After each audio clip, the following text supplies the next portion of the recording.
जय Hind. So continue करते हैं अपने बायोलॉजी की क्लास को। पिछली क्लास में हम लोगों ने केंद्र तक की चीज़ों को पढ़ लिया था, यानी न्यूक्लियस तक की चीज़ों को पढ़ लिया था, और आगे आज हम लोग न्यूक्लियस के अंदर की संरचना को डिटेल में कवर करने वाले हैं। लाइक डीएनए क्या है, डीएनए का स्ट्रक्चर कैसा होता है, प्यूरिडमीन, पायरिडमीन, ये सब क्या है, इन सब के बारे में बिल्कुल डिटेल से समझेंगे। But before starting today class, एक बार हम लोग पिछले क्लासेस को रिवाइज कर लेते हैं जो पिछली क्लास में हम लोगों ने स्टडी किया था। ठीक है।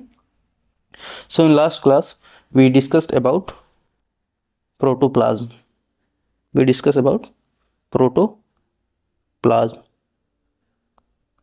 प्रोटोप्लाज्म क्या होता है, हिंदी में इसे क्या कहते हैं? इसका नाम था जीव द्रव्य।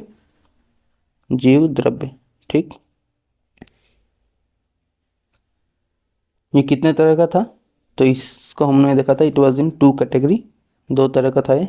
एक था साइटोप्लाज्म, साइटोप्लाज्म, और दूसरा था न्यूक्लियोप्लाज्म, न्यूक्लियोप्लाज्म। साइटोप्लाज्म मतलब कोशिका द्रव, न्यूक्लियोप्लाज्म मतलब कि केंद्रिका द्रव्य, ठीक है। और ये दोनों अपने अपने कुछ कामों के लिए इम्पोर्टेंट थे। जैसे कि जो साइटोप्लाज्म था वो सेफ्टी और सिक्योरिटी प्रोवाइड करता है। जितने भी ऑर्गेनल्स होते हैं, फॉर एग्जांपल माइटोकॉन्ड्रिया था, एंडोप्लाज्मिक रेटिकुलम था, गोल्गी बॉडी था, लाइसोसोम था, सेंट्रोसोम था, इन सब को जो सिक्योरिटी प्रोवाइड करने का काम किसका था? That was of cytoplasm. वहीं पे न्यूक्लियोप्लाज्म का जो काम था, it was providing security to जो जेनेटिक मटेरियल है उसको, ठीक है।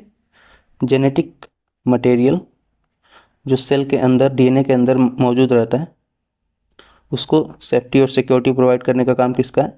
तो इट वाज ऑफ न्यूक्लियोप्लाज्म।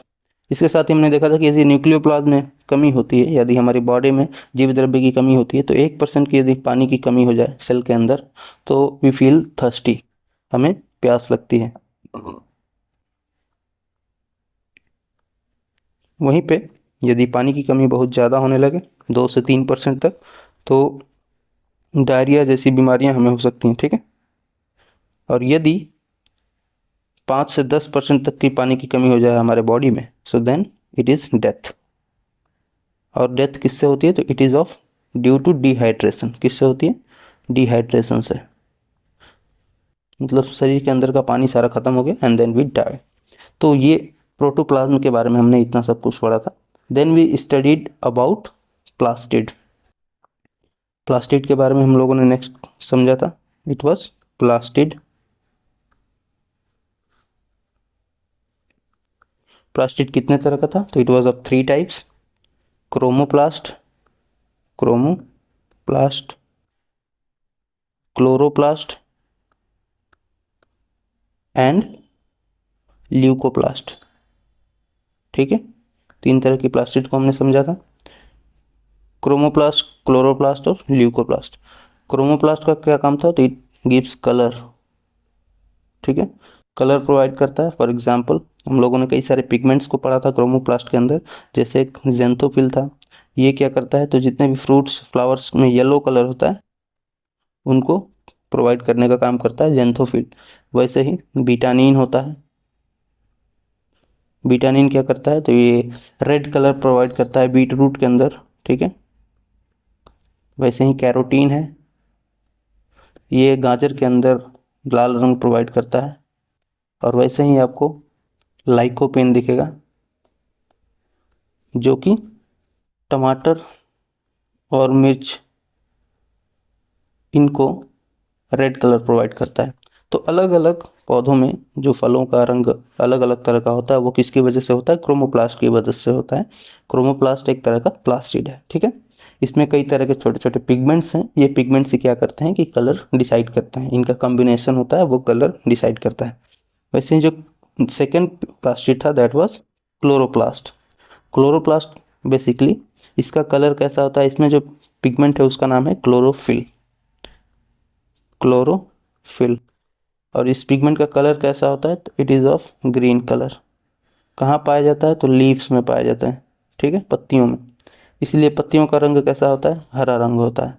किस चीज़ में ये यूज़फुल है? तो it is useful in photosynthesis, ठीक है।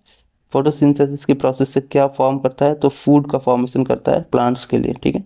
फूड फॉर्मेशन प्लांट्स के अंदर किसकी ज़रूरत पड़ती है? तो यहाँ पे ज़रूरत पड़ती है सनलाइट की, ठीक है। सनलाइट की ज़रूरत पड़ेगी। वैसे ही ल्यूकोप्लास्ट था, तो ल्यूकोप्लास्ट क्या करता है, leucoplast basically storage of food, तो किसका करता है, फूड या फिर न्यूट्रिएंट स्टोरेज, न्यूट्रिएंट को स्टोर करने का काम किसका है, ये है ल्यूकोप्लास्ट का। तो ये प्लांट्स के अंदर ही होता है बेसिकली। एक चीज़ और आपको यहाँ स्टार्टिंग में बता देना चाहिए था कि this is found in plant cells only, plant cells not in human cells, ठीक है। तो प्लांट सेल्स की बात चल रही थी, प्लास्टिड उसमें ज़्यादा मोस्टली पाया जाता है और ये एनिमल सेल्स का पार्ट नहीं है, ठीक है। तो यदि आपसे कभी भी डिफरेंस भी पूछे कि एनिमल सेल्स और प्लांट सेल्स में क्या अंतर है, तो एक ये मेजर फैक्टर है जो आप कह सकते हैं कि प्लास्टिड जो है वो एनिमल सेल्स में नहीं पाया जाता है, वहीं पे प्लांट सेल्स में पाया जाता है, ठीक है। अब ये ल्यूकोप्लास्ट की बात कर रहे थे, तो ल्यूकोप्लास्ट क्या करता है, फूड स्टोरेज करता है, कई अलग अलग फॉर्म में फूड स्टोर करता है। फॉर एग्जांपल आप जैसे आपने देखा होगा कि जितनी भी पल्सेस होती हैं, इन पल्सेस के अंदर इन फॉर्म ऑफ प्रोटीन एक तरह का न्यूट्रिएंट यहाँ पे स्टोर है। वैसे ही आपने देखा होगा ऑयल सीड्स जितने भी होते हैं, इनके अंदर तेल होता है यानी फैट होता है, फैट या फिर आप लिपिड बोल सकते हैं, ठीक है। ये स्टोर होता है ऑयल सीड्स के अंदर। कितने तरह के ऑयल सीड्स होते हैं आपने देखा होगा, मूंगफली का तेल होता है, सरसों का तेल होता है, या फिर सोयाबीन का तेल होता है, इसी के साथ सूरजमुखी से भी तेल निकलता है। तो इन सब में ऑयल या फैट या लिपिड का स्टोरेज कौन कर रहा है, ल्यूकोप्लास्ट कर रहा है, ठीक है। ऐसे ही आपने स्टार्च को देखा होगा कि जो पोटैटो होता है, पोटैटो में आलू में स्टार्च होता है, ठीक है। तो अलग अलग चीज़ें स्टोर होती हैं, वो किसकी मदद से स्टोर हो रही हैं, न्यूट्रिएंट, वो होती हैं ल्यूकोप्लास्ट की मदद से, ठीक है। The next we studied was cell wall. जो थर्ड इंपॉर्टेंट चीज़ लास्ट क्लास में हमने डिस्कस करी थी that was cell wall, cell wall. अब यहाँ पे आप कंफ्यूज ना होइएगा सेल मेम्ब्रेन और सेल वॉल से। सेल मेम्ब्रेन बेसिकली एक ऐसा मेम्ब्रेन होता है जो कि हर एक सेल में पाया जाता है, वो अर्ध पारगम यानी कि सेमी ट्रांसफरेबल होता है। उसमें से कुछ चीज़ें पार हो पाती हैं सेल के अंदर से बाहर और कुछ चीज़ें पार नहीं हो पाती। बट सेल वॉल जो है वो मोस्टली आपको एक अलग तरह का स्ट्रक्चर है जो सेल मेम्ब्रेन के ऊपर ही रहेगा और सेल वॉल को प्रोटेक्शन प्रोवाइड करता है, ठीक है। इसका कंपोजिशन बहुत ही अलग तरह का होता है, ये सेल मेम्ब्रेन की तरह इसका कंपोजिशन नहीं होता बल्कि उससे थोड़ा सा हार्ड और थोड़ा अलग होता है। फॉर एग्जांपल यदि प्लांट्स में आप बात करेंगे इसके कंपोजिशन की, ठीक है, यदि इसके कंपोजिशन की बात करें तो प्लांट सेल्स के अंदर ये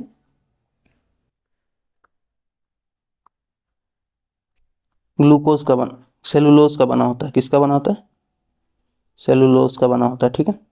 और यही सेलुलोज फिर हमें क्या देता है, तो इट गिव्स अस फाइबर, जिससे कि हम लोग कपड़े बनाते हैं और नोट्स बनाते हैं, ठीक है, ठीक।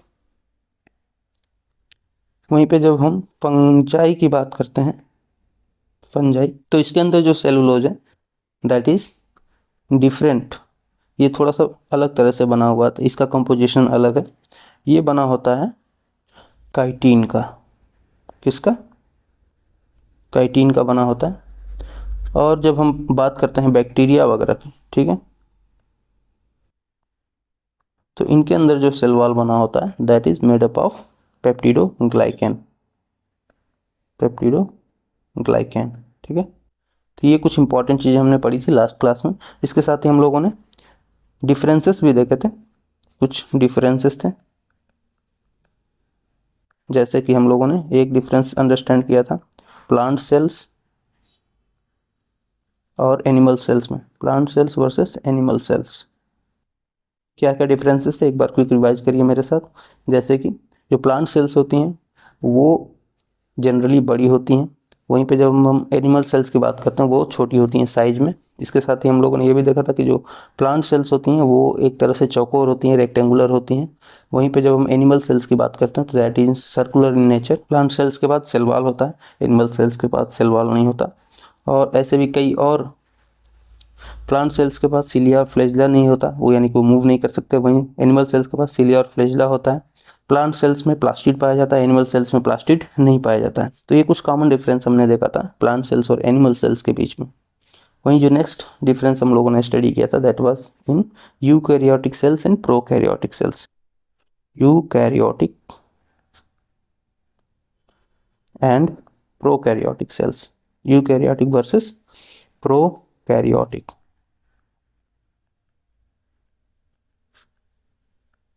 यूकैरियोटिक सेल्स क्या होती हैं? वो सेल्स जो फुल्ली डेवलप्ड होती हैं, जैसे कि जो एनिमल सेल्स हैं या फिर प्लांट सेल्स हैं, इनके अंदर डिफरेंट ऑर्गेनल्स पाए जाते हैं। तो ये जो सेल्स होती हैं ये यूकैरियोटिक सेल्स कहलाती हैं। वहीं पे जब हम प्रोकैरियोटिक सेल्स की बात करते हैं तो वो सेल्स जो फुल्ली डेवलप्ड नहीं है या फिर जो सिर्फ आरएनए के फॉर्म तक सीमित हो चुकी हैं, वो प्रोकैरियोटिक सेल्स होती हैं। ये जनरली आपको वायरस, बैक्टीरिया, फंजाई या फिर नॉन डेवलप्ड जो ऑर्गेनिज्म होते हैं उनके अंदर देखने को मिलेगा। ठीक है, तो ये हम लोगों ने इतनी चीज़ें पिछली क्लास में स्टडी कर ली थी। अब बात करते हैं कि जो यूकैरियोटिक और प्रोकैरियोटिक सेल्स हैं, तो कुछ ऐसी भी सेल्स होती हैं जैसे कि जो यूकैरियोटिक सेल्स हैं जिनके अंदर कई ऐसे ऑर्गन्स होते हैं जो प्रोकैरियोटिक का लक्षण अपने साथ में रखते हैं। फॉर एग्जाम्पल, यदि हम एक यहाँ पे स्ट्रक्चर ड्रॉ करें, सपोज कीजिए ये सेल है, ठीक है, और इसके अंदर कई छोटे छोटे ऑर्गेनल्स हैं।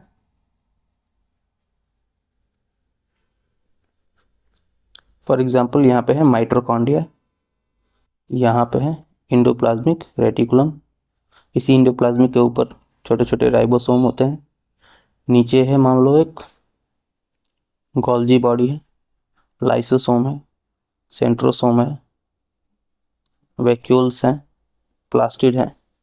ठीक है, यहाँ पे बीच में न्यूक्लियस बना देते हैं बड़ा सा।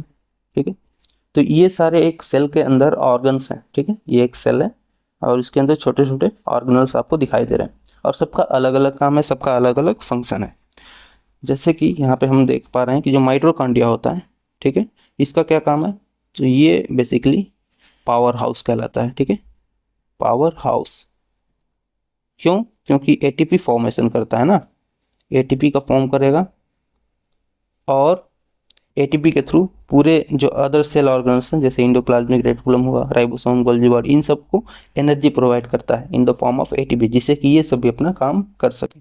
वहीं पे जब हम बात करते हैं राइबोसोम की, ये जो राइबोसोम दिख रहा है, तो ribosome basically it is protein factory.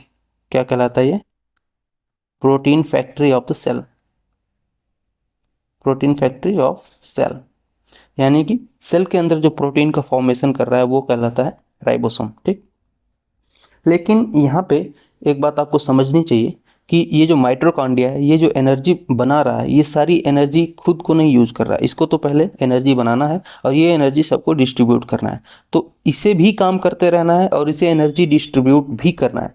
तो ऐसे में इसको ज़रूरत पड़ती है और भी ज़्यादा एनर्जी की और भी ज़्यादा प्रोटीन की, क्योंकि यहाँ पे जो राइबोसोम प्रोटीन बना रहा है, ठीक है, ये प्रोटीन भी फर्दर सब में डिस्ट्रीब्यूट हो रहा है, चाहे माइटोकॉन्ड्रिया हो, इंडोप्लाज्मिक रेटिकुलम हो, Golgi body, lysosome, centrosome, vacuole, इन सब में जो प्रोटीन बना हुआ है राइबोसोम के द्वारा, ये प्रोटीन डिस्ट्रीब्यूट होगा। ठीक है, वहीं पे जब हम बात करेंगे इस माइटोकॉन्ड्रिया की, तो इसको तो लगातार काम करते रहना है और लगातार काम करते हुए इसको ज़्यादा से ज़्यादा एटीपी का फॉर्मेशन करना है ताकि सारे ऑर्गेनल्स अच्छे से काम कर सकें। ऐसे में क्या होता है कि इसको हो जाती है थकावट और इसको चाहिए होता है प्रोटीन, इसको चाहिए होता है और भी ज़्यादा एनर्जी ताकि ये ज़्यादा से ज़्यादा प्रोडक्शन कर सके एटीपी का। ऐसे में इसके पास इसका खुद का एक प्रोटीन हाउस होता है, खुद का एक प्रोटीन निर्माण करने का इंस्ट्रूमेंट होता है, जिसे हम लोग कहते हैं 70S राइबोसोम। क्या कहते हैं? तो इसके पास, माइटोकॉन्ड्रिया के पास और क्या चीज़ होती है? तो 70S राइबोसोम। ठीक है, अब तक हमने क्या समझा कि जो प्लांट सेल्स या एनिमल सेल्स, जो डेवलप्ड सेल्स हैं जिनके अंदर इतने सारे ऑर्गेनल्स हैं, वो किससे प्रोटीन निर्माण करते हैं? तो वो प्रोटीन निर्माण करते हैं राइबोसोम से। ये जो राइबोसोम आपको दिख रहा है, इसी राइबोसोम से ये लोग प्रोटीन निर्माण करते हैं। और इसमें कौन सा राइबोसोम होता है? तो इसमें जो राइबोसोम होता है, that ribosome is 80S ribosome. ठीक है, 80S राइबोसोम। बट अब नेक्स्ट चीज़ क्या बता रहे हैं आपको कि जो माइटोकॉन्ड्रिया है, क्योंकि इसको काम बहुत ज़्यादा करना है, तो इसके पास इसका खुद का एक प्रोटीन हाउस होता है और वो होता है 70S राइबोसोम। इससे ये क्या करता है? ये अपने खुद के लिए क्या करता है? प्रोटीन फॉर्मेशन करता है। तो protein formation for mitochondria, for mitochondria. ठीक है, सिर्फ और सिर्फ माइटोकॉन्ड्रिया के लिए प्रोटीन फॉर्मेशन कौन करेगा? माइटोकॉन्ड्रिया के अंदर ही 70S राइबोसोम है, वो करेगा। ठीक है, अब ऐसा ही काम एक और ऑर्गेनल है जो कि हमेशा करता रहता है। फॉर एग्जाम्पल यहाँ पे दूसरा ऑर्गेनल देखेंगे, इन्हीं ऑर्गेनल्स के अंदर से ये यहाँ पे एक आपको ऑर्गन दिखाई दे रहा है, दिस इज प्लास्टिड, ये प्लास्टिड दिख रहा है, ठीक है।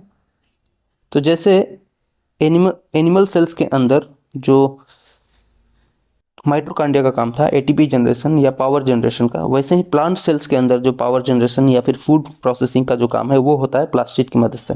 यानी कि सनलाइट की उपस्थिति में प्लांट सेल्स क्या करते रहते हैं, फोटोसिंथेसिस करते हैं, और फोटोसिंथेसिस करके ये पावर जनरेशन या फिर फूड प्रोसेसिंग करते हैं, फूड जनरेशन करते हैं, जिससे कि वो खुद सर्वाइव कर सकें, ठीक है।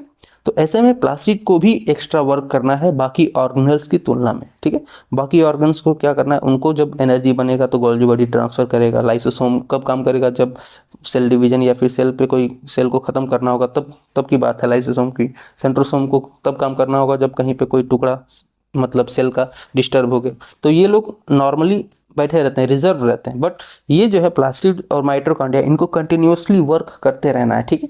तो इनको इनका खुद का राइबोसोम चाहिए, जिससे कि ये अपना खुद का प्रोटीन डेवलप कर सकें, प्रोटीन फॉर्मेशन कर सकें। तो प्लास्टिड के पास भी क्या होता है, इसके पास भी आपको देखने को मिलेगा एक 70S राइबोसोम, ठीक है, 70S राइबोसोम, ठीक है। तो हम लोगों ने दो चीज़ों को समझा, एक है माइटोकॉन्ड्रिया और दूसरा है प्लास्टिड। इन दोनों के पास इनका खुद का क्या है, इन दोनों के पास इनका खुद का राइबोसोम है, that is 70S ribosome, 70S ribosome, ठीक है। माइटोकॉन्ड्रिया के पास भी है और प्लास्टिड के पास भी है, ठीक है। तो ये आई होप इतना आपको क्लियर हो चुका होगा। यहाँ पे आप इसी चीज़ को देख के समझ सकते हैं। इसमें जैसे ये माइटोकॉन्ड्रिया है, यहाँ पे इसमें आपको यहाँ पे एक राइबोसोम भी दिख रहा है, दिख रहा है। ये कौन सा राइबोसोम है, तो दिस इज 70S राइबोसोम, ठीक है। ये क्या है, 70S राइबोसोम। वहीं यदि आप बात करेंगे प्लास्टिड में, तो प्लास्टिड में जो क्लोरोप्लास्ट है जिसको फोटोसिंथेसिस करना है, तो इसके अंदर भी क्या होता है, इसके अंदर भी फोटोसिंथेसिस के लिए सेलुलर डीएनए होता है, ठीक है। तो जब भी प्रश्न पूछे कि यूकैरियोटिक सेल्स हैं, कौन सी ऐसी यूकैरियोटिक सेल्स हैं जिनके अंदर प्रोकैरियोटिक सेल्स का भी लक्षण पाया जाता है, तो प्रोकैरियोटिक सेल्स का लक्षण क्या होता है कि उनके अंदर 70S राइबोसोम होता है प्रोटीन फॉर्मेशन के लिए। तो ये चीज़ आपको क्या बतानी है कि जो माइटोकॉन्ड्रिया है और प्लास्टिड है, तो इन दोनों के अंदर 70S राइबोसोम पाया जाता है, जो कि प्रोकैरियोटिक सेल्स का लक्षण है, ठीक है। तो अब आगे बढ़ते हैं और समझते हैं न्यूक्लियस के बारे में, जो कि आज का मेन टॉपिक है। तो न्यूक्लियस को आज हम लोग बिल्कुल डिटेल से कवर करेंगे। सबसे पहले कुछ बेसिक इन्फॉर्मेशन जो हम लोगों ने पिछले क्लास में पढ़ा था, एक बार क्विक रिवीजन कर लेते हैं। तो यहाँ पे केंद्रक है, केंद्र की खोज किसने करी थी, it was Robert nuclear, Robert brown, ठीक है। तो रॉबर्ट ब्राउन ने किसकी खोज करी थी, न्यूक्लियस की खोज करी थी। इसी न्यूक्लियस को जब हम और जूम आउट करते हैं तो इसके अंदर हमें एक संरचना देखने को मिलती है, जिनसे मिल करके इसके अंदर का स्ट्रक्चर बना होता है। वो संरचना कुछ ऐसे एक्स जैसी दिखाई देती है, ठीक है। और इसे हम लोग क्या कहते हैं, तो this is known as chromosome. क्या कहलाता है ये, क्रोमोसोम। इस क्रोमोसोम की खोज किसने करी थी, तो इसकी खोज करी थी वॉल्डेयर ने, वॉल्डेयर, ठीक है। और यहाँ पे आप वॉल्डेयर की इमेज देख सकते हैं, यही है वॉल्डेयर, ठीक है। नेक्स्ट, इसी जब क्रोमोसोम को और जूम आउट करेंगे और भी ओपन करेंगे आप, तो ये कुछ इस तरह का एक सेल, एक धागे जैसी संरचना दिखाई देती है। वो धागे जैसी संरचना क्या होती है, इसे हम लोग डीएनए कहते हैं। यहाँ पे ये जो स्ट्रक्चर देख रहे हैं आप, दिस इज डीएनए। ये थ्रेड लाइक स्ट्रक्चर होता है, ठीक है। एक धागे जैसी संरचना होती है डीएनए की, ठीक है। अब इस डीएनए की खोज किसने करी थी, तो इसकी खोज करी थी दो साइंटिस्ट ने। इसका जो मॉडल दिया था डबल हेलिक्स का, उनका क्या नाम था, Watson and Crick, Watson and Crick, ठीक है। तो वॉटसन एंड क्रिक ने डीएनए का डबल हेलिक्स मॉडल दिया। उसी डीएनए को जब और स्टडी किया, फर्दर स्टडी किया, तो इसके अंदर छोटे छोटे आपको जीन्स दिखाई देंगे। क्या दिखाई देंगे, जीन्स। यहाँ पे बीच में आपको जो ये वाले स्ट्रक्चर दिखाई दे रहे हैं, इन्हें हम लोग क्या कहते हैं, so these are known as genes, ठीक है। और इस जीन की खोज किसने करी, या पहली बार इसको किसने हाईलाइट किया, so it was Johannesburg, Johannesburg, ठीक। तो ये पिछली क्लास में हम लोगों ने इतना स्टडी कर लिया था कि न्यूक्लियस होता है, सबसे पहले क्या होता है, न्यूक्लियस होता है, न्यूक्लियस के अंदर क्रोमोसोम होता है, ठीक है। क्रोमोसोम को जब हम और ब्रेक डाउन करते हैं तो हमें क्या दिखाई देता है, डीएनए दिखाई देता है, ठीक है। इस डीएनए को और ब्रेक डाउन करेंगे तो क्या दिखाई देगा, जीन दिखाई देगा, ठीक है। तो ये सब हम लोगों ने पिछली क्लास में स्टडी कर लिया था। अब आज हम लोग थोड़ा सा इसी डीएनए के बारे में और डिटेल से स्टडी करते हैं। तो देखिए जो न्यूक्लियस है ये बना होता है न्यूक्लिक एसिड से, जो न्यूक्लिक एसिड है इससे मिलकर के बना होता है डीएनए, ठीक है। थोड़ा सा इसको अब एक चार्ट की मदद से समझते हैं क्योंकि ये थोड़ा सा कॉम्प्लेक्स है, ठीक है। तो थोड़ा ध्यान से इसको समझिएगा। जो न्यूक्लिक एसिड है वो कितने तरह के एसिड से मिलकर बना होता है, जो न्यूक्लियस वो 2 तरह के न्यूक्लिक एसिड से मिलकर बना होता है। तो इस न्यूक्लियस के अंदर आपको 2 तरह के न्यूक्लिक एसिड दिखेंगे, यदि उन्हें शॉर्ट में हम Na लिख दें, न्यूक्लिक एसिड Na। तो यहाँ पे आप इस तरह से समझ सकते हैं 2 तरह के होते हैं ये, एक होता है RNA और एक होता है DNA, ठीक है। फुल फॉर्म यदि आप देखना चाहें तो जो RNA है it is ribose nucleic acid, ribose nucleic acid. वहीं पे जब आप बात करते हैं DNA की, थोड़ा इसको बीच में लिखना चाहिए, राइबोस न्यूक्लिक एसिड, ठीक है। जब आप डीएनए की बात करते हैं तो इसका पूरा नाम क्या है, डीऑक्सी राइबोस न्यूक्लिक एसिड। तो इन दोनों तरह के न्यूक्लिक एसिड से मिलकर क्या बना हुआ है, न्यूक्लियस बना हुआ है। जो केंद्रक बात कर रहे थे हम लोग यहाँ पे, ये जो सेंटर दिख रहा है केंद्रक, ये किससे मिलकर बना हुआ है, तो ये 2 तरह के न्यूक्लिक एसिड से मिलकर बना हुआ है। एक है राइबोस न्यूक्लिक एसिड और दूसरा है डीऑक्सी राइबोस न्यूक्लिक एसिड, ठीक है। यहाँ पे है राइबोस न्यूक्लिक एसिड और यहाँ पे है डीऑक्सी राइबोस न्यूक्लिक एसिड, ठीक है। ये 2 चीज़ें हमने स्पष्ट समझ ली कि जो न्यूक्लिक एसिड है, न्यूक्लियस है, वो न्यूक्लिक एसिड से मिलकर बना हुआ। कितने तरह के हैं ये, तो 2 तरह के ये न्यूक्लिक एसिड है। अब इस डीएनए को थोड़ा सा हम लोग और ब्रेक डाउन करते हैं, इस डीएनए को थोड़ा सा ओपन करते हैं और इसके बारे में थोड़ा डिटेल से समझते हैं। फिर आरएनए को समझेंगे, आरएनए को थोड़ा इसके बाद में समझते हैं, पहले डीएनए को ही समझ लेते हैं, ठीक है। तो ये डीएनए 2 तरह के स्ट्रक्चर से मिलकर बना होता है। थोड़ा इसकी लाइन को सीधा करते हैं यहाँ।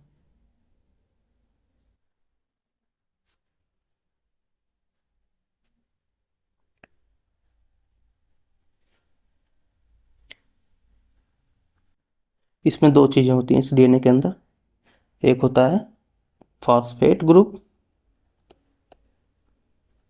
फॉस्फेट ग्रुप, ठीक है, फॉस्फेट ग्रुप। और दूसरा होता है न्यूक्लियोटाइड्स, न्यूक्लियोटाइड्स, ठीक है। ये न्यूक्लियोटाइड्स आप यहाँ पे देख सकते हो, ये जो पूरा स्ट्रक्चर दिख रहा है, ठीक है, इसी को हम लोग न्यूक्लियोटाइड बोलते हैं, ठीक। और ये कई सारे होते हैं, मतलब कि एक न्यूक्लियस के अंदर 1 2 ऐसे कई सारे रहेंगे, पूरा एक झुंड रहता है, बालों का गुच्छे की तरह एकदम एक झुंड रहता है न्यूक्लियोटाइड्स का, ठीक है। तो ये होते हैं, तो डीएनए के अंदर ये 2 चीज़ें आपको देखने को मिलेगी, न्यूक्लियोटाइड्स और फॉस्फेट ग्रुप, ठीक। अब इस न्यूक्लियोटाइड को थोड़ा यदि आप फर्दर क्लासीफाई करें तो यहाँ पे आपको एक और इसके 2 कंपोनेंट देखने को मिलेंगे। एक है शुगर, ठीक है, और दूसरा है नाइट्रोजन बेस, नाइट्रोजन बेस, ठीक है। तो एक है शुगर और एक है नाइट्रोजन बेस। ये 2 चीज़ें आपको कहाँ देखने को मिलेंगी, तो ये न्यूक्लियोटाइड्स में देखने को मिलेंगी, ठीक है, शुगर और नाइट्रोजन बेस।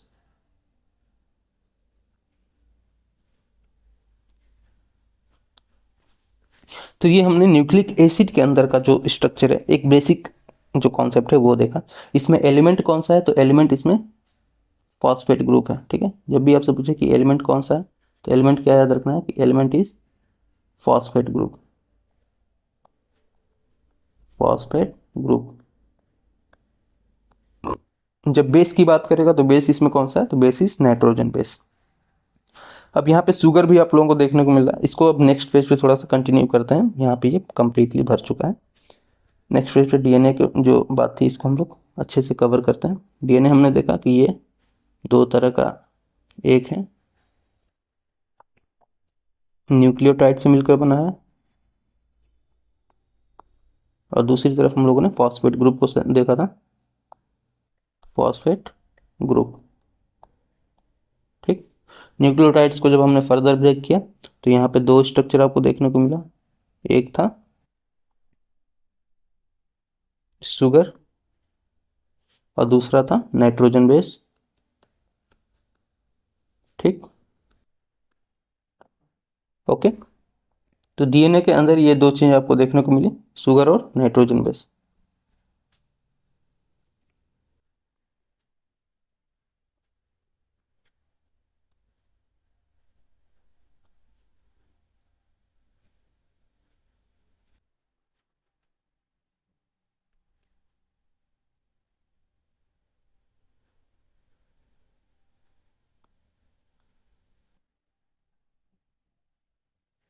क्या क्या देखने को मिला, शुगर और नाइट्रोजन बेस। ठीक है, अब इस शुगर और नाइट्रोजन बेस को थोड़ा सा और डिटेल में यदि समझेंगे आप तो यही शुगर है जो हम लोगों ने देखा, दो चीज़ें देखी थी, एक था डीएनए यानी डीऑक्सी राइबोज शुगर होता है, डीऑक्सी राइबोज शुगर, और दूसरा क्या था, राइबोज शुगर। ठीक है,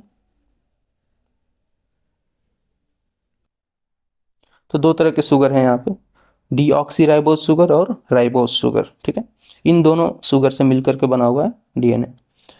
यहीं पे यदि आप बात करेंगे, यदि इस डीऑक्सी राइबोज को शॉर्ट में हम लोग डीएनए बोलते हैं, जिनसे मिलकर के डीएनए बना होता है, वहीं राइबोज शुगर से क्या मिलकर के बना होता है, आरएनए बना होता है। ठीक है, तो डीऑक्सी राइबोज शुगर से मिलकर के डीएनए बना होता है यानी न्यूक्लिक एसिड, और राइबोज शुगर से मिलकर के आरएनए बना होता है। ठीक है, अब बच गया नाइट्रोजन बेस। तो नाइट्रोजन बेस की यदि बात करें तो नाइट्रोजन बेस भी दो तरह का होता है यहाँ पे, एक होता है प्यूरिन, प्यूरिन, और दूसरा होता है पाइरेडमिन, पाइरेडमिन।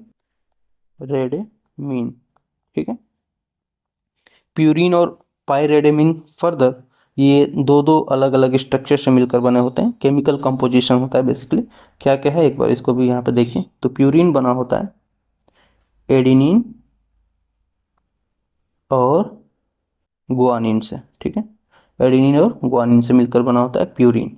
वहीं जब पाइरेडेमिन की बात करते हैं तो ये भी दो केमिकल कंपोजिशन से मिलकर बना होता है, दैट इज थाइमिन और साइटोसिन। ठीक है, अब यहाँ पे एक और इम्पॉर्टेंट चीज़ ध्यान रखिएगा कि इनके बीच में आपस में बॉन्डिंग भी होती है, जैसे कि ATGC। AG क्या है, एडेनिन और गुआनिन क्या है, प्यूरिन है। वहीं पे TC क्या है, ये पायरिडमिन है यानी कि थाइमिन और साइटोसिन। अभी हम देखेंगे तो A और T इन दोनों के बीच में जो बॉन्ड होता है उसके बीच में डबल हाइड्रोजन बॉन्ड देखने को मिलेगा। वहीं जब आप G और C यानी कि गुआनिन और साइटोसिन की बात करते हैं तो इनके बीच में आपको ट्रिपल हाइड्रोजन बॉन्ड देखने को मिलता है। ठीक है, इस बात को याद रखिएगा कि एडेनिन और थाइमिन के बीच में डबल बॉन्ड, वहीं गुआनिन और साइटोसिन के बीच में ट्रिपल हाइड्रोजन बॉन्ड होता है। ठीक है,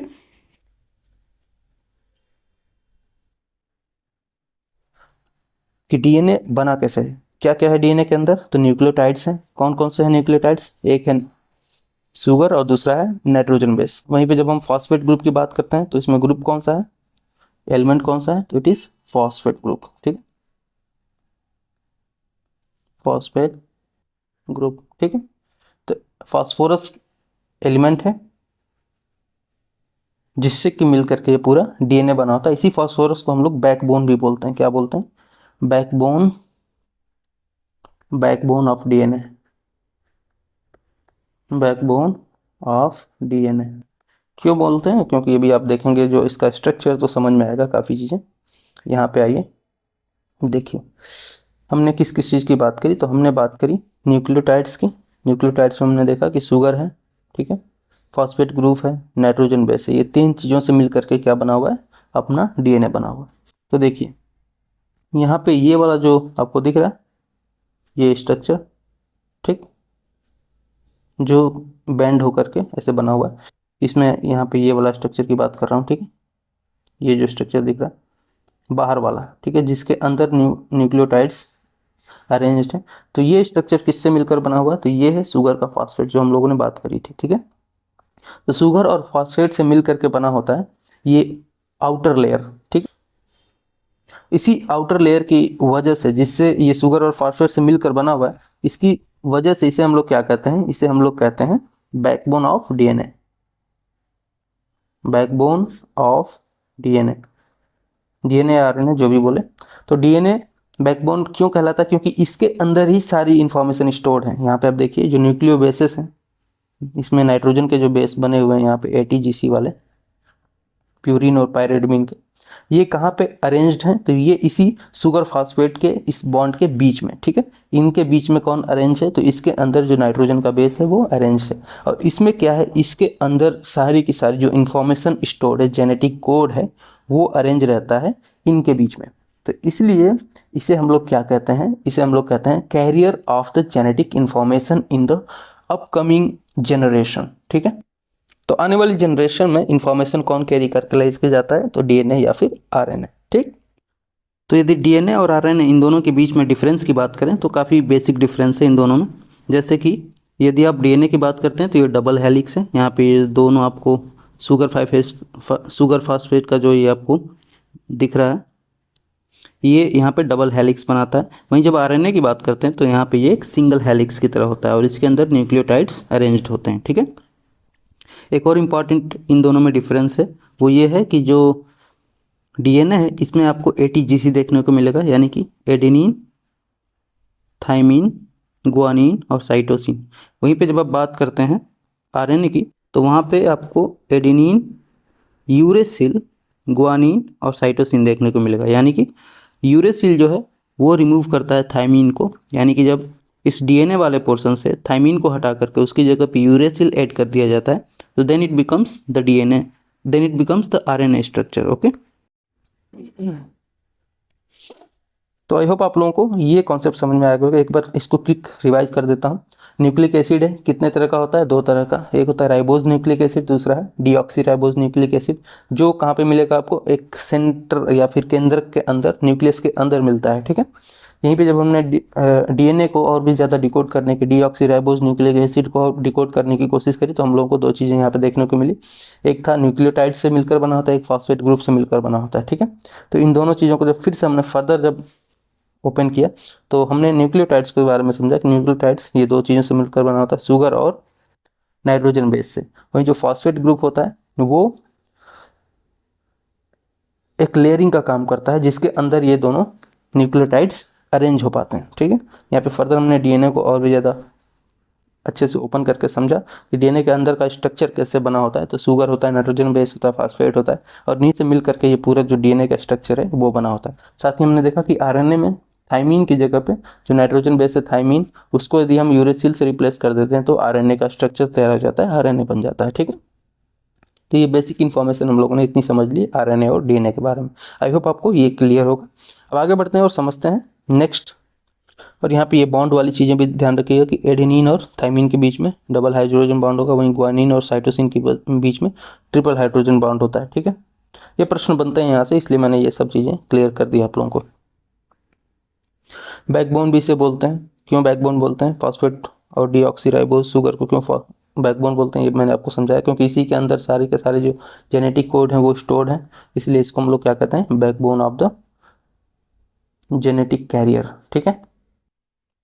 अब आगे बढ़ते हैं और समझते हैं हम लोग central dogma concept of molecular biology, ठीक है। तो देखिए सेंट्रल डोग्मा का कॉन्सेप्ट क्या कहलाता है? तो ये बेसिकली डीएनए और आरएनए जो हम लोग अभी बना रहे थे, यूरेसिल और थाइमिन, जब यूरेसिल को रिप्लेस कर रहे थे तो क्या बन रहा था? तो वो बन रहा था आरएनए। तो आइए एक बार इसी चीज़ को समझते हैं कि इसको फर्दर क्या क्या हम लोग कहते हैं। तो यहाँ पे आप देख सकते हैं कि यदि हम डीएनए से डीएनए का ही निर्माण करें, जैसे यहाँ पे एक डीएनए है, ठीक है, ये क्या है? एक डीएनए। यदि इस डीएनए से ही एक नए डीएनए का निर्माण किया जाए so that is known as replication. क्या कहलाता है वो? रेप्लिकेशन। यानी कि हमने कुछ नया काम नहीं किया, सिर्फ और सिर्फ रेप्लिकेट करके एक नया डीएनए फॉर्म कर दिया, ठीक है। लेकिन यदि डीएनए से एक आरएनए का निर्माण किया जाए, क्या किया जाए? एक आरएनए का निर्माण किया जाए, तो हमने देखा कि कैसे आरएनए का निर्माण होता है। तो it is done by uracil replacement, ठीक है। यूरेसिल को जब रिप्लेस करते हैं तो उसको हम लोग क्या करते हैं? इस प्रोसेस को कहा जाता है ट्रांसक्रिप्शन। क्या कहलाता है ये प्रोसेस? ट्रांसक्रिप्शन।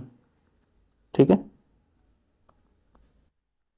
तो डीएनए से आरएनए बनने की जो प्रोसेस होती है, जहाँ पे हम यूरेसिल लगाते हैं थाइमिन को हटा करके, वो प्रोसेस क्या कहलाती है? That is known as transcription. वहीं जब आरएनए से डीएनए को बनाना होगा तो फिर उस प्रोसेस को क्या कहेंगे? तो सिंपल सा प्रोसेस है, इसे हम लोग कहेंगे रिवर्स ट्रांसक्रिप्शन। Reverse transcription.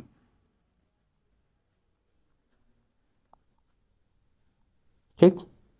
यानी कि जब डीएनए से आरएनए बनाना होगा तो ट्रांसक्रिप्शन, आरएनए से डीएनए बनाना होगा तो क्या कहेंगे? Reverse transcription. यानी कि यूरेसिल की जगह पे थाइमिन ऐड कर दो। ठीक।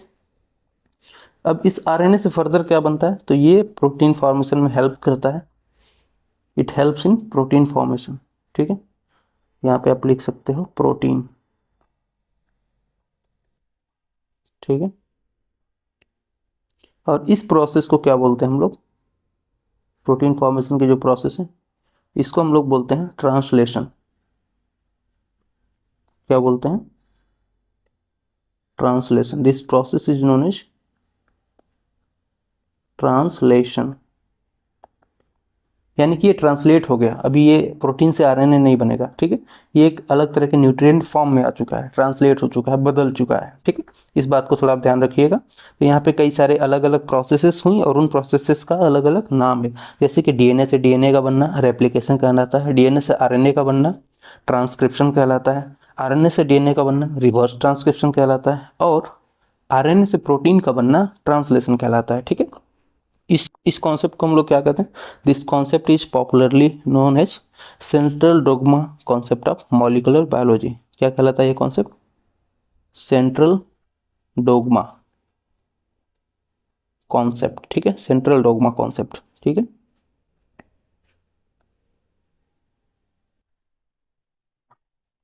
तो आई होप आपको सेंट्रल डोग्मा का कॉन्सेप्ट क्लियर हो चुका होगा। यहाँ पे आप इसको अच्छे से समझ सकते हैं। डीएनए से डीएनए का बनना रेप्लिकेशन, डीएनए से आरएनए का बनना, डीएनए से आरएनए का बनना ट्रांसक्रिप्शन, आरएनए से डीएनए का वापस बनना रिवर्स ट्रांसक्रिप्शन। ठीक है। और आरएनए से प्रोटीन का बनना ट्रांसलेशन। ठीक है। ट्रांसक्रिप्शन, ट्रांसलेशन और रिवर्स ट्रांसक्रिप्शन, इसके साथ ही रेप्लिकेशन भी है। तो ये आई होप तीन चार चीज़ें, तीन चार टर्म्स थे, आप लोगों को ये क्लियर हो चुका होगा, आप लोगों को ये अच्छे से समझ में आ चुका होगा। और जब भी प्रोटीन बनेगा तो कैसे बनेगा? पहले डीएनए से आरएनए बनेगा, आरएनए के बाद ही वो प्रोटीन में फॉर्म होगा। ठीक है। यहीं पे एक और बात लगे हाथ जान लीजिए, आप लोगों ने आरटीपीसीआर टेस्ट का नाम सुना होगा।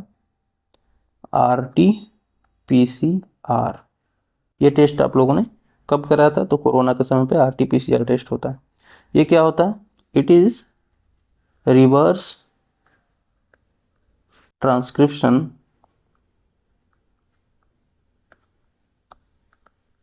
पॉलीमराज चेन रिएक्शन। चेन रिएक्शन, ये क्या चीज़ है? तो ये बेसिकली, क्योंकि कोरोना जो था, बिकॉज कोरोना वाज, ये जो था ये कैसा था? तो ये एक तरह का आरएनए वायरस था। क्या था ये? RNA virus. ठीक है। अब इस आरएनए वायरस को हम लोगों को चेंज करना था पहले डीएनए में, इसके स्ट्रक्चर को समझने के लिए। तो इसमें हम लोगों ने क्या किया? इसका यूरेसिल की जगह पे थाइमिन हम लोगों ने इम्पोज किया।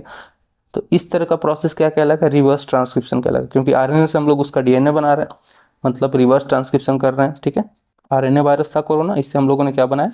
इससे हम लोगों ने इसका डीएनए बनाया, ताकि हम, क्योंकि हम डीएनए को पढ़ समझ सकते हैं। ठीक है। आरएनए को पढ़ समझना मुश्किल है, और साथ ही साथ उसमें और भी इम्प्लीकेशन करके, उसमें प्रोसेस करके उसको चेंज करना, उसकी वैक्सीन बनाना और भी ज़्यादा मुश्किल काम है। तो हम लोगों ने पहले क्या किया कि जो कोरोना वायरस का आरएनए था उसको डीएनए में कन्वर्ट किया, इसको समझा, और समझने के बाद क्या किया कि इसके अनुसार फिर वैक्सीन बनाई और उस वैक्सीन को सबके ऊपर अप्लाई करवाया। ठीक है। तो ये जो प्रोसेस है ये क्या कहलाता है? आरटीपीसीआर। तो कोरोना की जब भी जांच होती है तो वो कैसे होती है? तो आरटीपीसीआर टेस्ट की मदद से होती है। ठीक है। तो आरटीपीसीआर मतलब कि reverse transcription पॉलीमराज chain reaction. Okay. तो आई होप आपको ये चीज़ समझ में आ गई होगी, ये क्लियर होगी। तो आगे बढ़ते हैं और समझते हैं नेक्स्ट टॉपिक को, that is types of RNA. DNA के बारे में तो हम लोगों ने बिल्कुल एकदम डिटेल में समझ लिया, डीएनए के बारे में एकदम विस्तार से समझाया सब कुछ ओपन करके। आई होप आपको उसमें कोई डाउट नहीं होगा, होगा तो आप पूछ सकते हैं, कुछ स्पेशल उसमें बचा नहीं है, जो भी इंपॉर्टेंट चीज़ थी वो कवर करा दी। अब हम लोग आरएनए के बारे में समझते हैं।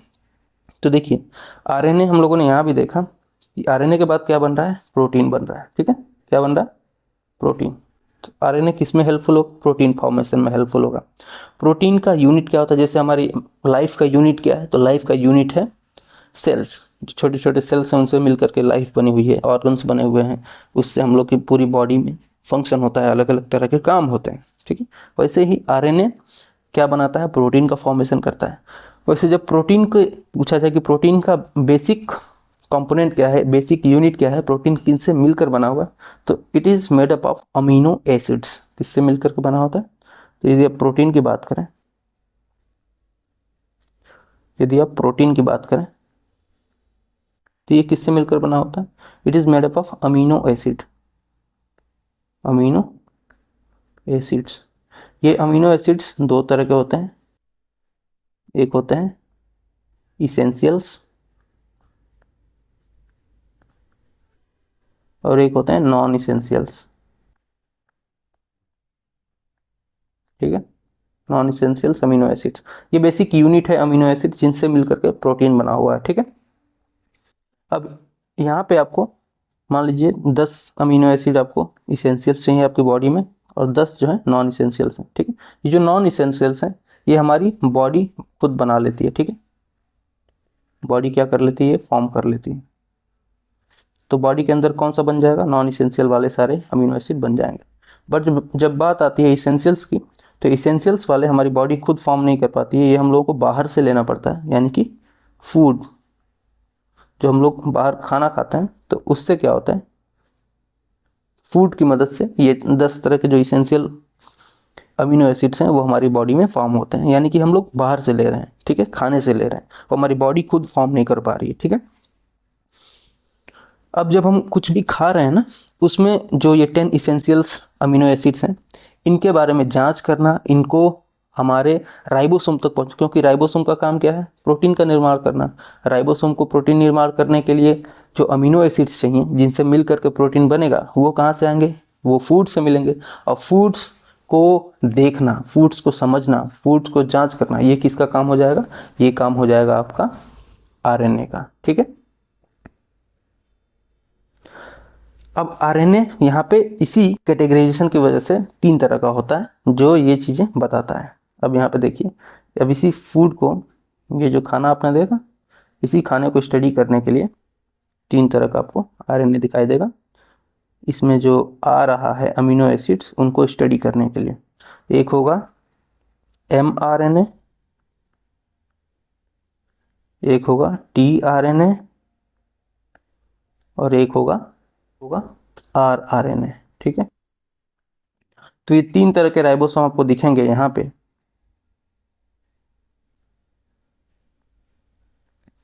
एक होगा mRNA, एक होगा tRNA और एक होगा rRNA, ठीक है। इन तीनों का काम क्या है, तो अलग अलग इन तीनों का काम है, एक बार इनको मैं यहाँ पे समझा देता हूँ। mRNA को क्या कहते हैं, इसका फुल नेम क्या है, तो इसका फुल नेम है मैसेंजर आरएनए। थोड़ा सा इसको हम छोटा करेंगे तो और अच्छे से यहाँ पे लिख पाएंगे। mRNA क्या होता है, मैसेंजर आरएनए।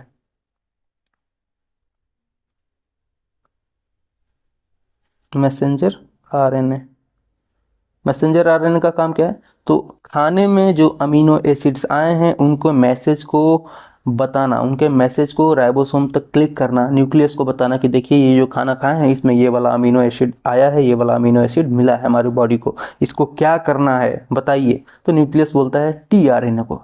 टीआरएनए का क्या नाम है, इसका नाम है ट्रांसफर आरएनए, ट्रांसफर आरएनए। तो टीआरएनए का काम क्या है, तो टीआरएनए मतलब ट्रांसफर आरएनए, इसका क्या काम है, तो ये कहता है कि मिल गया ना तुमको अमीनो एसिड, अब मुझे लेके आओ। तो ये क्या कहता है, मैसेंजर आरएनए सिर्फ और सिर्फ चौकीदार की तरह खड़ा होकर देखता रहता है, और जैसे ही इसको अमीनो एसिड दिखाई देता है ये ट्रांसफर आरएनए को बोल देता है कि भाई आ जा, ले जा। ट्रांसफर आरएनए आएगा और ये क्या करेगा, उस अमीनो एसिड को लेगा और ले करके किसके पास लेकर जाएगा, तो राइबोसोम के पास लेकर जाएगा। तो यहाँ पे है rRNA, यानी कि राइबोसोमल आरएनए, राइबोसोमल आरएनए, ठीक है। अब ये राइबोसोमल आरएनए का क्या क्या काम है, तो इसका काम है हम लोगों ने देखा था, यूकैरियोटिक का क्या क्या काम है, तो इसका काम है हम लोगों ने देखा था यूकैरियोटिक और प्रोकैरियोटिक में दोनों अलग अलग तरह से यहाँ पे बिहेव करेंगे और दोनों के अंदर प्रोटीन का फॉर्मेशन होगा, ठीक है, चाहे 80S हो या फिर 70S हो, ठीक है, ये दोनों के अंदर क्या करेगा, प्रोटीन फॉर्मेशन, ठीक है। तो आई होप आपको आरएनए का अलग अलग का जो स्टाइल है वो आप लोगों को समझ में आएगा कि आरएनए कैसे काम करता है, आरएनए का मेन काम क्या है। तो हम लोगों ने आरएनए के बारे में समझा कि ये मैसेंजर आरएनए, ट्रांसफर आरएनए और राइबोसोमल आरएनए, ये तीन तरह है। यहाँ पे देखिए जो अमीनो एसिड्स हैं इनको ट्रांसफर आरएनए क्या कर रहा है, लेगा और लेकर के मूव कराएगा, अलग अलग जगह पे लेकर जाएगा ये, ठीक है। मैसेंजर आरएनए क्या करता है, ये यहाँ पे इसके स्ट्रक्चर देख सकते हैं, ये सिर्फ और सिर्फ जो अमीनो एसिड्स होते हैं उनके बारे में स्टडी करके ये बताता है कि हमारे पास कौन सा अमीनो एसिड खाने से आ रहा है, ठीक है। जैसे ही खाना हमारे अंदर शरीर में जाता है तो राइबोसोम को कौन ये जानकारी देता है, तो ये मैसेंजर आरएनए देता है कि हमें ट्रांसफर आरएनए को भेजिए, ट्रांसफर आरएनए जैसे जाएगा मैसेंजर आरएनए के पास, ये सारा का सारा यहाँ से लेगा अमीनो एसिड्स को और ले करके कहाँ पे जाएगा, ये मूव करेगा राइबोसोमल आरएनए के पास, और राइबोसोमल आरएनए फाइनली क्या प्रोड्यूस करता है, तो प्रोटीन का फॉर्मेशन करता है, ठीक है। तो आई होप आप लोगों को आरएनए का मतलब भी समझ में आएगा कि आरएनए का क्या काम है हमारी बॉडी के अंदर। This much is clear. एक बार क्विक रिवीजन कर लेते हैं इसका अमीनो एसिड्स के बारे में। अमीनो एसिड्स कितने तरह के, 20 तरह के मान लीजिए, इसमें से 10 इसेंशियल हैं जो हमारे बॉडी को फूड्स की मदद से मिलते हैं, 10 नॉन इसेंशियल है जो बॉडी खुद ही बना लेती है हमारे, ठीक है। इसी फूड्स के अंदर जो अमीनो एसिड्स मिले हैं, इन अमीनो एसिड्स को चेक करने के लिए कि ये अमीनो एसिड कौन कौन से तरह का है, कहाँ पे ये मूव करेगा, उसके लिए 3 तरह के हम लोगों ने देखे हैं कि आरएनए होता है, एक होता है एमआरएनए, एक होता है टीआरएनए, एक होता है आरआरएनए, ठीक है। तो एमआरएनए क्या करता है, मैसेंजर आरएनए जो मैसेज पहुंचाता है किसके पास, ट्रांसफर आरएनए के पास, कि भाई एक अमीनो एसिड मिला है, इसको पकड़ के राइबोसोमल आरएनए के पास ले जाओ। आई वो टी आरएनए क्या करता है, ट्रांसफर आरएनए ये आएगा उस अमीनो एसिड को लेगा और लेकर के कहाँ पे जाता है, आर आरएनए के पास, राइबोसोमल आरएनए के पास। राइबोसोमल आरएनए क्या करता है, इससे पकड़ के इससे प्रोटीन बना देगा खचाक से, और फिर हमारी बॉडी को क्या मिलेगी, प्रोटीन मिलेगा, और प्रोटीन से फिर क्या होता है, हम लोग स्वस्थ रहते हैं, ठीक है। तो ये हो गया आरएनए के बारे में। तो आप लोगों ने डीएनए को भी समझ लिया। डीएनए में हम लोगों ने क्या देखा था, डीएनए का स्ट्रक्चर जब हम लोग समझा था तो ये था, ये न्यूक्लियोटाइड्स और फॉस्फेट ग्रुप से मिलकर बना होता है। न्यूक्लियोटाइड्स 2 तरह के होते हैं, शुगर और नाइट्रोजन बेस। अब इसी शुगर और नाइट्रोजन बेस और फॉस्फेट ग्रुप को हम लोगों ने यहाँ पे बिल्कुल डिटेल से समझा था कि ये फॉस्फेट ग्रुप और शुगर का कॉम्बिनेशन है, और इसके अंदर नाइट्रोजन बेस के ये एडेनिन, थाइमिन, साइटोसिन, गुआनिन आपको दिखाई देंगे। आरएनए जब बनाना होगा तो इसी थाइमिन को हटा करके यूरेसिल लगा देंगे। फिर ये भी समझा था कि एटीजीसी यानी कि एडेनिन, थाइमिन, गुआनिन और साइटोसिन, ये चीज़ें अब तक क्लियर हो चुकी हैं। आगे बढ़ते हैं। फिर हम लोगों ने सेंट्रल डोग्मा का कॉन्सेप्ट देखा, डीएनए से डीएनए का बनना रेप्लिकेशन कहलाता है, डीएनए से आरएनए का बनना ट्रांसक्रिप्शन कहलाता है, आरएनए से वापस डीएनए का बनना रिवर्स ट्रांसक्रिप्शन कहलाता है, और आरएनए से प्रोटीन का बनना ट्रांसलेशन कहलाता है। इसी ट्रांसलेशन के प्रोसेस को हम लोगों ने और भी डिटेल से यहाँ समझा कि अमीनो एसिड्स हमारी बॉडी को ज़रूरी होते हैं जो हमें मदद करते हैं ग्रोथ में हमारी, ठीक है। इन प्रोटीन का जो फॉर्मेशन होता है ये हम लोगों ने अमीनो एसिड से देखा था कि अमीनो एसिड्स बेसिक यूनिट होते हैं प्रोटीन फॉर्मेशन के। बेसिक जो हमारे शरीर में प्रोटीन बनता है वो किससे मिलकर बनता है, अमीनो एसिड से। 10 तरह के हम लोगों ने 10 इसेंशियल और 10 नॉन इसेंशियल मान के चले कि बॉडी के अंदर 10 इसेंशियल अमीनो एसिड है, 10 नॉन इसेंशियल अमीनो एसिड है। तो ये जो 10 इसेंशियल हैं वो फूड से बनते हैं, और 10 नॉन इसेंशियल्स हैं वो कहाँ से मिलते हैं, बॉडी खुद ही बना लेती है। जो फूड वाला है इसको जांचने के लिए, परखने के लिए और राइबोसोमल आरएनए तक पहुंचाने के लिए, यानी कि राइबोसोम तक पहुंचाने के लिए ताकि ये प्रोटीन बन सके, हम लोगों ने 3 तरह के आरएनए को देखा, एमआरएनए, टीआरएनए, आरआरएनए, ठीक है। अब यहाँ पे हम लोगों ने इनके काम को भी समझ लिया कि किस तरह से ये फंक्शन करते हैं, किस तरह से काम करते हैं। अब आइए आगे बढ़ते हैं और हम लोग समझते हैं सेल डिवीजन के बारे में, ठीक है। सेल डिवीजन का काम किसका होता है, तो हम लोगों ने सेल के अंदर देखा सेंट्रोसोम का काम क्या होता है, तो सेंट्रोसोम का काम होता है सेल डिवीजन का, ठीक है। सेल के अंदर जो सेंट्रोसोम है इसका क्या काम है, तो इसका काम है सेल डिवीजन का। अब सेल डिवीजन की यदि बात करें तो सेल डिवीजन कितने तरह का होगा, आइए एक बार इसे भी हम लोग देख लेते हैं। तो सेल डिवीजन बेसिकली 3 तरह का होता है। सेल डिवीजन, यदि आप इसे ओपन करना चाहें तो ये 3 तरह का होगा। एक होगा अमाइटोसिस, ठीक, दूसरा होगा माइटोसिस, और तीसरा होगा मायोसिस, ठीक। ये 3 तरह के सेल डिवीजन हमारी बॉडी में होते हैं। हिंदी में यदि आप इनका नाम देखना चाहें तो असूत्री, स्पेलिंग गलत हो तो माफ कीजिएगा, माइटोसिस में इसको बोलते हैं सूत्री, और मायोसिस में अर्धसूत्री, ठीक है। माफ कीजिएगा, ये सूत्री नहीं है बल्कि समसूत्री से बोलते हैं। क्या बोलते हैं? समसूत्री, ठीक है। तो 3 तरह के होते हैं, अमाइटोसिस, माइटोसिस और मायोसिस। 3 तरह के सेल डिवीजन होते हैं। क्या होता है एक बार इसको हम लोग थोड़ा सा डिटेल में समझते हैं। सबसे पहले यदि बात करेंगे अमाइटोसिस की, पहला जो है फर्स्ट वन इसकी, ठीक है। अमाइटोसिस क्या है? ये ऐसा सेल डिवीजन है जिसमें कोई भी फार्मूला नहीं लगा है, ठीक है, बल्कि एक ही पर्सन है। यहाँ पे एक सेल दिख रहा है आपको, ठीक है। इसी सेल का क्या होगा, ये 2 पार्ट में डिवाइड हो रहा है। एक पार्ट ऊपर चला गया, इस सेंटर इसका 2 पार्ट में डिवाइड हो गया, और ये फिर एक अलग अलग तरह की कोशिकाएं बनने लगी, और फाइनली हमको देखने को मिलता है कि 2 नई तरह की कोशिकाएं बन गई, ठीक है। ये किससे हुआ? तो यहाँ पे एक ही आपको पेरेंट सेल दिखाई देगा, दिस इज पेरेंट सेल, ठीक। और इसी पेरेंट सेल से हम लोगों को फिर इसका डिवीजन होता हुआ दिखाई दे रहा है, और यहाँ पे फिर एक डॉटर सेल दिखाई दे रही है, ठीक है। एक पेरेंट सेल अपना ओरिजिनल है और एक डॉटर सेल है, डॉटर सेल, ठीक है। तो यहाँ पे आपको देखने को मिलेगा कि ये जो इस तरह का जो डिवीजन है that is basically known as amitosis. इसमें कोई भी फार्मूला नहीं लगा। और इस तरह का डिवीजन किस में होता है? तो जितने भी आरएनए हम लोगों ने अब तक देखे उन सब में इस तरह का डिवीजन होता है। जैसे कि कोरोना वायरस था, वो क्या कर रहा है, अपने आप को खुद ही रेप्लिकेट करता जा रहा है, खुद ही रेप्लिकेट करता है। एक ही कोरोना वायरस है और इससे कई सारे कोरोना वायरस और फटाफट फटाफट बनते जा रहे हैं, ठीक है।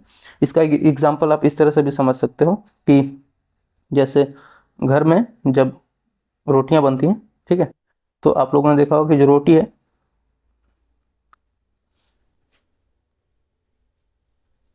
तो इसमें से जो आटे की लोई होती है ना, एक आटा का लोई है, एक आटे की लोई है, तो इसी में से यदि आप थोड़ा सा ऐसे कट करके निकाल दो तो एक यहाँ पे बन जाता है एक नया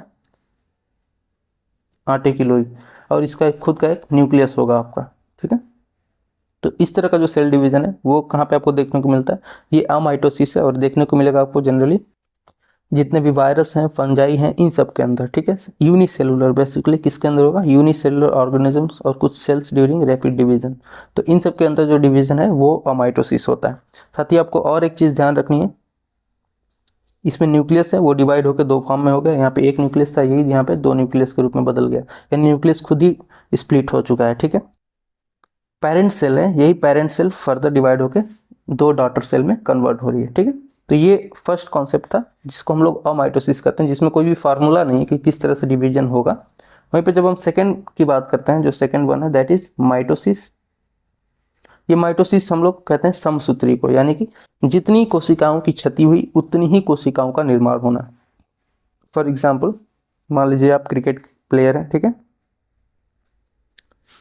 मान लीजिए आप क्रिकेट के प्लेयर हैं, क्रिकेट खेल रहे हैं, हाथ में आपके बैट, बट आपको बॉल आती है और बॉल हिट करती है और फिर आपकी हाथ में फ्रैक्चर हो जाता है, ठीक है। तो जब आपके हाथ में फ्रैक्चर हो गया तो उस जगह पे मान लीजिए कट गया कोई, तो कुछ हीलिंग होगी उस जगह पे। जैसे मान लीजिए आपका पंजा है ये, ठीक है, ये आपका पंजा है, ठीक। अब यहाँ पे किसी उंगली में चोट लग गई है आपको, तो उस उंगली में जो चोट लगी है वो हील होने में टाइम लगेगा, लेकिन क्या आपको एक नई उंगली वहाँ पे दिखाई देगी, एक नई उंगली जम जाएगी? क्या नहीं, जो आपकी उंगली में चोट लगा है वहीं पे उसी जगह पे जो हीलिंग का प्रोसेस है वो किसकी मदद से हो रहा है, किसकी सेल डिवीजन से हो रहा है? तो वो माइटोसिस सेल डिवीजन की मदद से हो रहा है, ठीक है। माइटोसिस मतलब कि समान समसूत्री, जितना खराब हुआ, जितना डिस्टर्ब हुआ उतना ही आपको मिलेगा। इसकी कई सारे प्रोसेस होती हैं, यहाँ पे आप देख सकते हो, और इसमें जितनी सेल्स थी, जैसे कि ये एक सेल्स थी, इसके जैसे ही अगर कोई डिस्टर्ब हो गई तो ये एक नया सेल बना करके दे देगा, ठीक है। और उससे क्या होगा कि आपका जो घाव है वो हील होगा, घाव जो है वो सही हो जाएगा।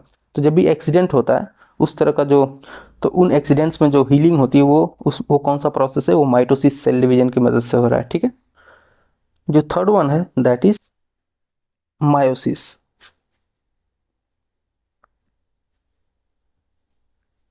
Third one is meiosis. Meiosis क्या है, तो मायोसिस एक इस तरह का सेल डिवीजन है जिसमें हम लोगों को, फॉर एग्जांपल आप यहाँ पे देखिए, इसको हम लोग कहते हैं अर्धसूत्री।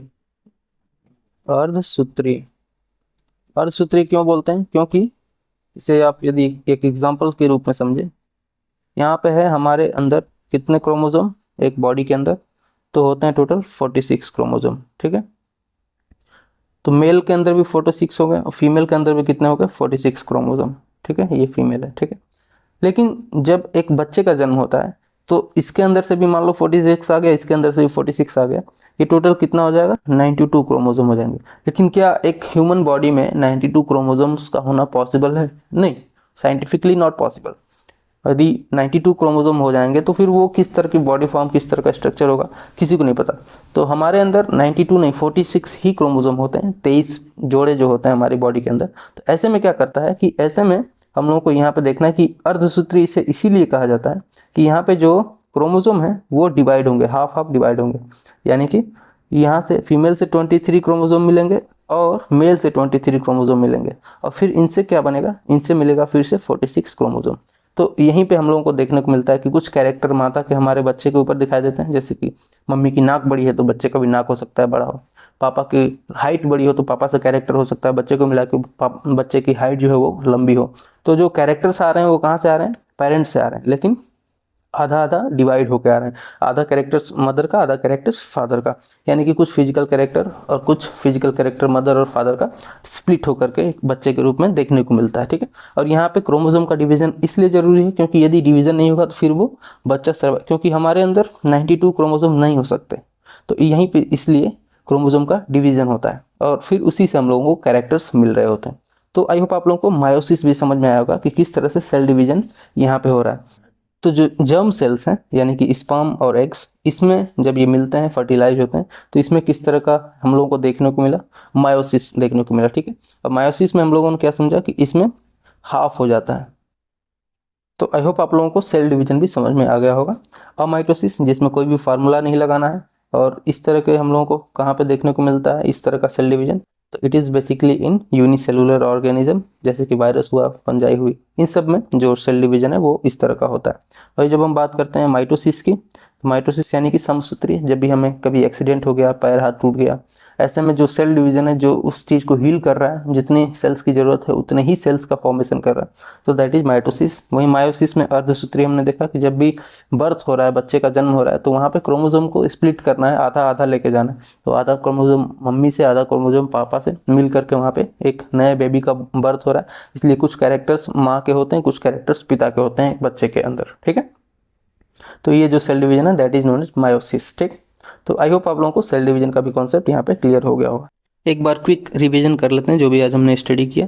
तो we studied about nucleus. Nucleus से भी पहले हम लोगों ने कुछ ऐसे सेल्स के बारे में देखा, सेल्स ऑर्गेनल्स के बारे में समझा, जैसे कि यहाँ पे आप देख सकते हो कि prokaryotic character in eukaryotic cells. Cells eukaryotics हैं लेकिन इनके अंदर प्रोकैरियोटिक्स वाला कैरेक्टर था।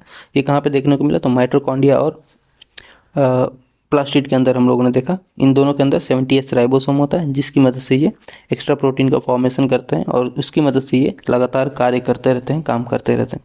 Then we revise our today's class, yesterday class, previous class को हम लोगों ने रिवाइज किया। इसमें हम लोगों ने प्रोटोप्लाज्म, प्लास्टिड सेल वॉल और कुछ बेसिक डिफरेंसेस थी उनको समझा। फर्दर यहाँ पे जब हम लोग आगे बढ़े तो न्यूक्लियस के बारे में हम लोगों ने, जो भी इसके फादर हैं, इन लोगों को समझा डिटेल से, कैसे किसने कब किसकी खोज करी थी इसके बारे में समझा। फिर हम लोग डीएनए और आरएनए को डिटेल से समझे। यहाँ पे न्यूक्लिक एसिड के बारे में जाना। न्यूक्लिक एसिड दो तरह का होता है जो कि केंद्र के अंदर रहता है, एक होता है आरएनए, एक होता है डीएनए। यहाँ डीएनए को हम लोगों ने फर्दर डिटेल में क्लासीफाइड किया। फॉर एग्जांपल आप यहाँ देख सकते हो कि न्यूक्लियोटाइड्स हैं, फॉस्फेट ग्रुप्स हैं, और यहीं पे हम लोग शुगर और नाइट्रोजन बेस न्यूक्लियोटाइड्स को ब्रेक करने पे दो पार्ट में दिखाई देता है, शुगर और नाइट्रोजन बेस। यहाँ पे शुगर दो तरह का है, डीएनए और आरएनए। वहीं पे डीऑक्सीराइबोस शुगर और राइबोस शुगर। वहीं पे जब नाइट्रोजन बेस की बात करते हैं तो ये हम लोगों को दो तरह का देखने को मिलता है, एक होता है प्यूरिन, दूसरा है पायरिडीन। प्यूरिन में एडेनिन और ग्वानिन है, वहीं पे पायरिडीन में थाइमिन और साइटोसिन है। यहाँ पे आपको एडेनिन और थाइमिन के बीच में डबल बॉन्ड देखने को मिलेगा। वहीं जब आप ग्वानिन और साइटोसिन की बात करते हैं तो उसमें आपको ट्रिपल बॉन्ड देखने को मिलेगा, ठीक है। साथ ही ये भी हम लोगों ने देखा कि जब आप रिमूव कर देते हैं किसको, तो यहाँ पे थाइमिन को यूरेसिल से जब आप रिप्लेस करते हैं तो वो बन जाता है एक आरएनए, ठीक है। देन हम लोगों ने पूरा डीएनए का, आरएनए का स्ट्रक्चर यहाँ पे ओपन करके चेक किया। फिर सेंट्रल डोग्मा का कॉन्सेप्ट कि डीएनए से डीएनए बनना, रेप्लिकेशन कहलाता है, डीएनए से आरएनए, आरएनए बनना ट्रांसक्रिप्शन कहलाता है, आरएनए से प्रोटीन का फॉर्मेशन ट्रांसलेशन कहलाता है, आरएनए से डीएनए का वापस बनना रिवर्स ट्रांसक्रिप्शन कहलाता है।